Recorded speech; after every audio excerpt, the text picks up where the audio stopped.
Hi folks, this is Bill from Bridging Borders. Thanks for joining me today. Well, today's video is the first part of our journey from Victoria on Vancouver Island, British Columbia, to San Carlos, Sonora, Mexico on the Sea of Cortez. The first part being from Victoria to a small town called Glen, California, just a little bit north of Sacramento. And I gotta tell you, this first part of the trip was a trip from hell.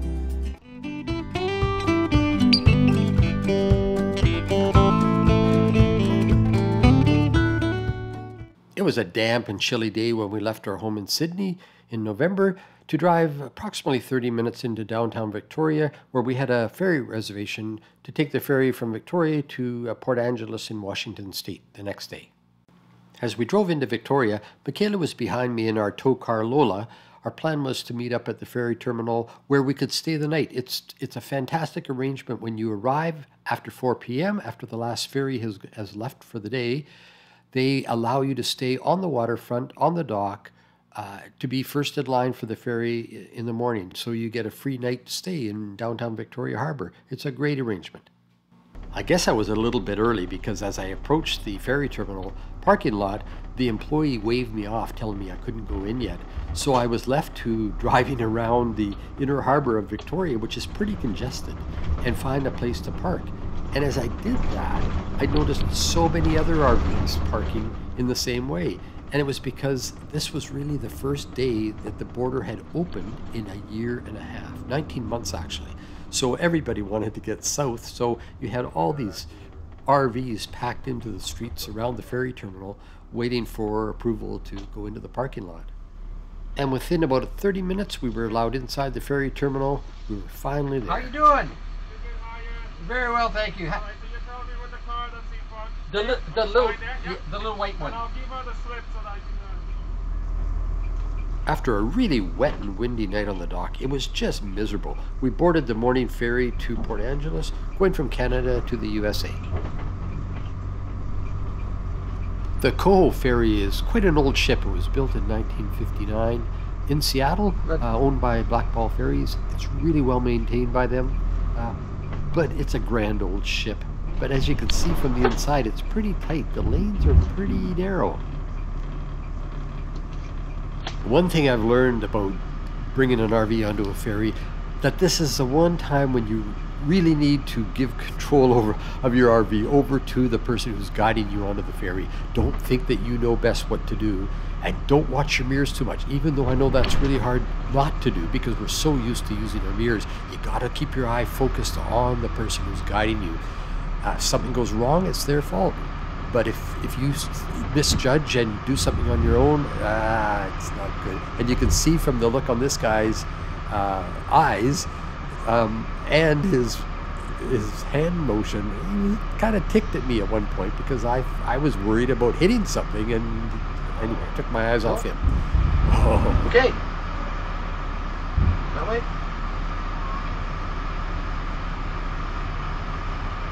And I think he was a chief officer, so you don't want to mess with him. Okay. Sure.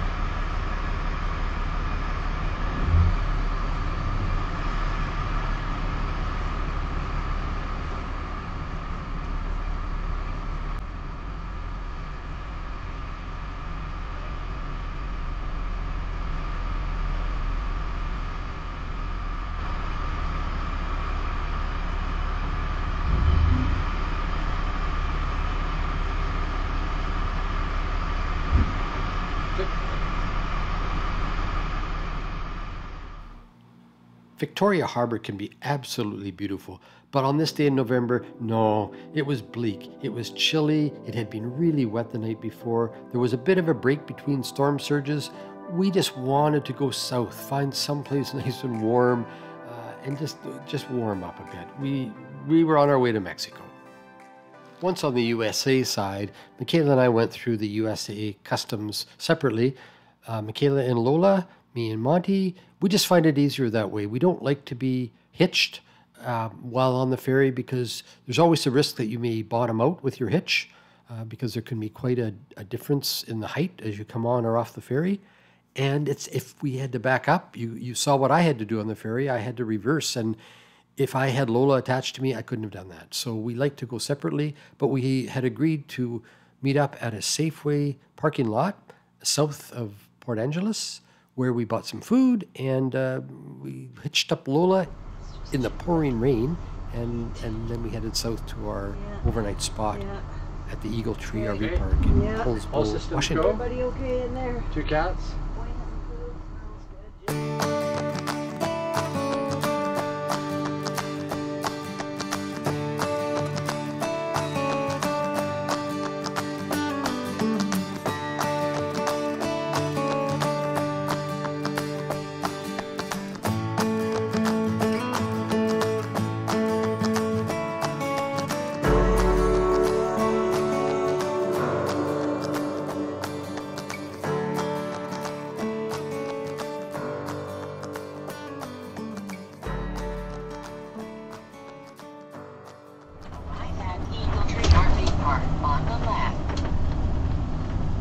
Actually, that was much easier than I anticipated. Good job.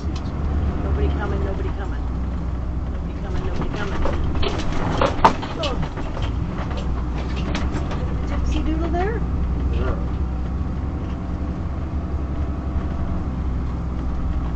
Is our camera on? Oh, it is. Our dash cam? Yeah. Super duper. Good Sam. Oh, good Sam, right. As we pulled out of our site after a 2-day visit with friends and continual rain and wind, we had some warning signs that we had a leak problem. We were awoken that morning with water dripping onto our faces from an overhead, a ceiling light fixture that had just been replaced. As well, our cats, Boogie and Squeaky, were showing signs of illness. They weren't eating, they were lethargic. We were really concerned about them. But we thought, well, let's carry on. Let's just get as far south as we can, get out of this weather, and just keep a very close eye on them. Our plan for the day was to make a stop at Les Schwab's in Poulsbo and replace our bank of house batteries, and then head further south on the Olympic Peninsula onto the I-5, the Interstate 5, and head for a truck stop, a rest stop area for the night that Michaela had researched. It was an absolutely miserable drive. This is why we don't live in the Pacific Northwest during the wintertime. There was record flooding. Oh, just let's get out of here.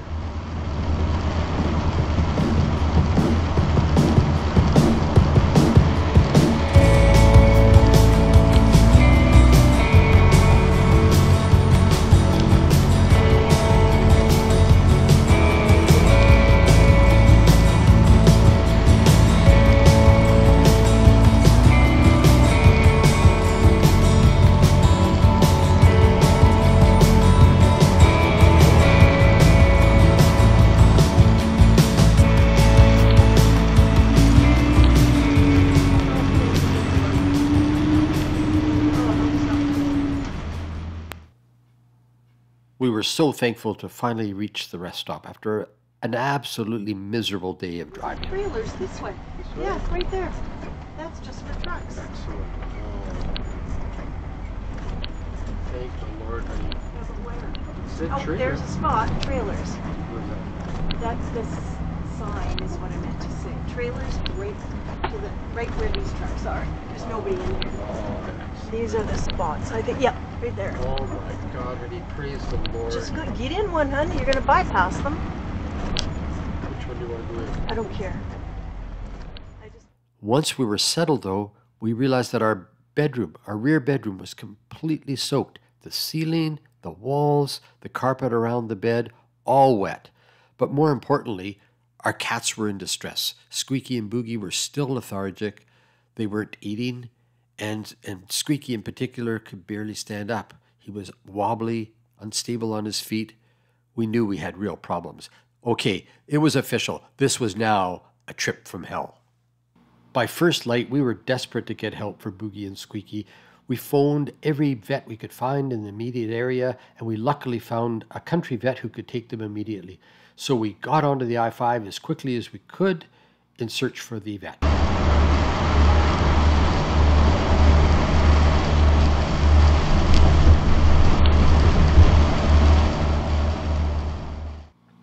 The rain was relentless. Monty was still soaked, even more so than the day before. It was a miserable start to the day, but we were just focused on getting help for Boogie and Squeaky. At the roundabout, take the second exit to Old Highway 99 Southwest. So basically straight through. I take that back.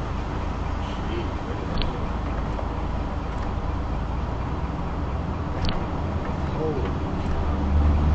Look at the water there. Look. Oh my God. That's That is somebody's front yard. Oh, and their driveway. I missed level with the road. Yes. That driveway was completely covered. It was just a lake. There's no way they were getting their cars out. Holy. Once at the vet's office, both cats had an examination and blood work, and within a very short period of time, the vet came into the consultation room with sad-looking eyes to tell us that he believed, based on the information that he had from the blood work, that both cats were suffering from renal failure, kidney disease. We were amazed. It just didn't sound right. Up until a couple of days ago, both cats had been healthy. They're both young cats. Boogie was only 5, Squeaky's 4. We were just shocked. I asked him how long he expected the cats to live based on what he thought, and he said a year, perhaps less. We were stunned. We paid a bill of $900 US, which was about $1,200 Canadian at the time. We were loaded up with food supplements that the cats never ate, and we left just completely stunned. We drove through the last part of town onto the I-5 in complete silence. Neither one of us could speak for a while. In 1/2 mile, take the exit on the left to I-5 South toward Portland. Now, wait a minute. This channel is supposed to be about love, laughter, and lighthearted fun. Where is all of that? There hasn't been much of that, has there? Well, the love's been there, but the rest of it kind of went out the window the last couple of days. But you know, the next day we were greeted by bright sunshine as we worked our way through Oregon towards California. We talked openly about what we felt was happening with Squeaky and the water intrusion into our cabin area. As for Boogie and Squeaky, they both appeared to be feeling better, and we vowed to take them to a trusted and skilled veterinary hospital that we know of in Mexico once we arrived, and that put our mind at ease. We just thought there must be another explanation for their condition to change so quickly. To link that with renal failure, it just didn't seem to make sense. We thought there must be some environmental factor that was at play here. And about the water into Monty's rear cabin, we concluded that it might have come through the air conditioning opening because I had not replaced the gaskets on the air conditioners when I resealed the roof this past spring. Or alternatively, the water could have come in through the 2 roof air vents that were left open while we were traveling, although they were not open very wide. But the wind and the rain conditions were incredible, so perhaps there was a really special movement that was driving water in. In any event, there was a lot of water. So we put those 2 matters to rest for the time being and enjoyed the drive into California.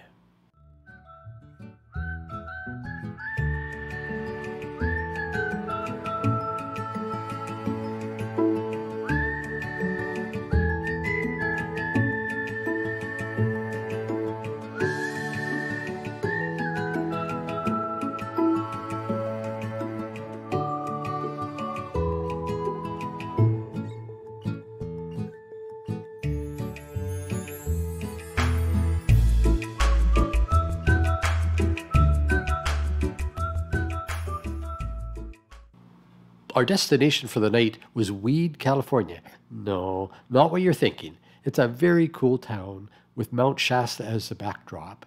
Our destination was the Mount Shasta Brewing Company, which is up in the residential area with Mount Shasta right behind it. It was fantastic. We went inside once we got Monty squared away, Lola unhooked, and the cats put away. We went inside, had a lovely dinner and a beer, or 20. And it was terrific. And the nicest thing happened while there.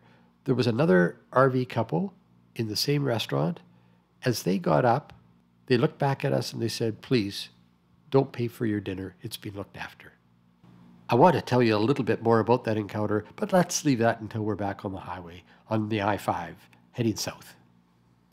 After a good night's sleep, we left our harvest host, traveled a few miles south to dump our tanks and pick up some traveling food, and before long we were once again on the highway, the I-5, heading south towards our friend's home in Glen, California, where we plan to stay for a few days. Glen is a little bit south of Redding, California, and a bit north of Sacramento.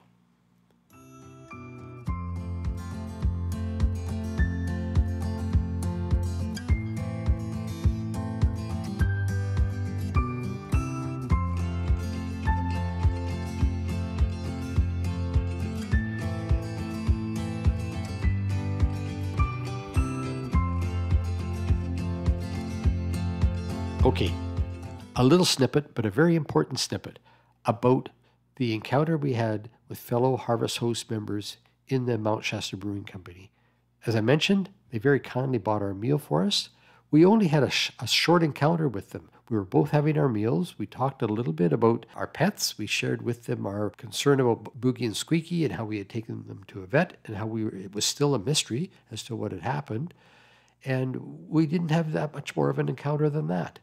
But you know, their kindness and caring extended beyond buying us a meal, which by the way included that flat of beer that you saw in the earlier picture.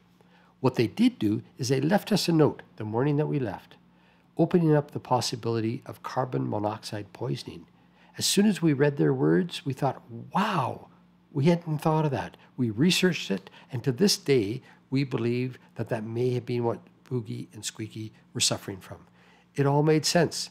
Since leaving Victoria, we had our vents closed quite tight, much more so than we normally do because of the bad weather. The furnace was on a lot. The propane stove was on a lot. Unknowingly, we were likely killing our cats. And we were at risk as well. So we owe a great deal to our friends who we don't even know.